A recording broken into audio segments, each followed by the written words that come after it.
গরম ভাত আর মোজক বুনা খাওয়ার কথা ভাবলেই জিভে জল এসে যায়। আজকে আপনাদের জন্য নিয়ে এলাম গরুর অসাধারণ মোজক বুনার একটা রেসিপি। খুব সহজে আপনারা এই রেসিপিটা তৈরি করতে পারবেন, একবার শুধু দেখুন। পুরো রেসিপিটা দেখতে ভিডিওটা শেষ পর্যন্ত দেখুন আর শেয়ার করতে ভুলবেন না আপনার বন্ধুদের সাথে। হ্যালো এভরিওয়ান, আসসালামু আলাইকুম, welcome back to my page Mithila's blog. এখানে আমি একটা গরুর মোজক নিয়েছি। মোজকটা আমি আধা ঘন্টা পানিতে ভিজিয়ে রেখেছি, তারপরে আমি ভালো করে ধুয়ে পরিষ্কার করে নিয়েছি। এখানে এই যে উপরে একটা পর্দা থাকে, পর্দাটা পরিষ্কার করতে হয়, পর্দাটা আমি টেনে টেনে তুলে নিচ্ছি।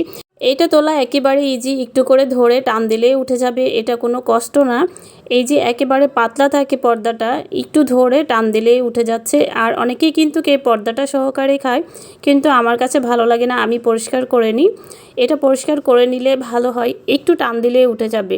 আর এটা যদি উঠানো হয়, পর্দাটা উঠালে তাহলে ভিতর থেকে যত ময়লা পানি আছে সব বের হয়ে যাবে। পর্দাটা ভালো করে পরিষ্কার করে তারপরে আমি এখানে ধুয়ে নিলাম।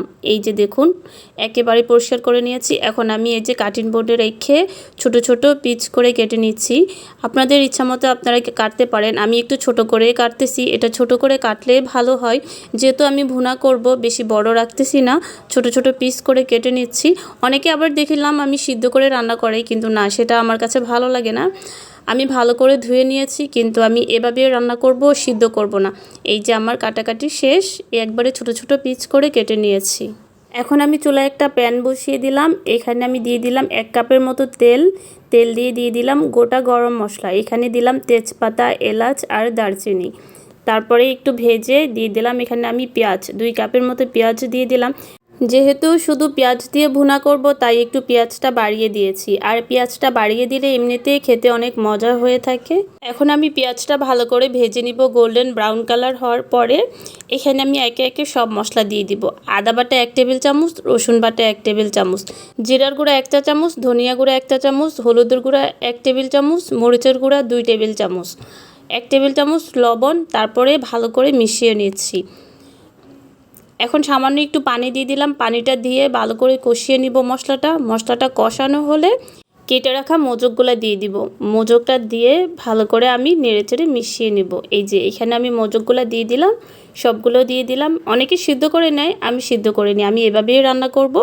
এখন ভালো করে নেড়ে রান্না করব 10 মিনিট। 10 মিনিট পরে আমি 1 কাপ পানি দিয়ে ঢাকনা দিয়ে ঢেকে রান্না করলাম আরও 10 মিনিট। আরও 10 মিনিট পরে ঢাকনাটা তুলে ভালো করে নেড়ে দিচ্ছি। আর আমি কোনো পানি দিব না, এখন শুধু নেড়েচেড়ে ভাজা ভাজা করব। এটা যত ভাজা ভাজা হবে খেতে তত মজার হয়ে থাকে। আরও 20 মিনিট রান্না করে নিলাম। 20 মিনিট পরে এই যে এই লুক আসছে, আমার রান্নাটা প্রায় কমপ্লিট হয়ে আসছে। এই মোজক ভুনাটা খেতে কিন্তু অসাধারণ, আপনারা একবার ট্রাই করবেন। কমেন্ট করে জানাবেন রেসিপিটা কেমন লাগলো। প্রিয়জনদের সাথে শেয়ার করতে ভুলবেন না। যদি ভালো লেগে থাকে অবশ্যই শেয়ার করবেন। আর যারা আমার ইউটিউব চ্যানেল থেকে দেখছেন অবশ্যই সাবস্ক্রাইব করবেন। আল্লাহ হাফেজ।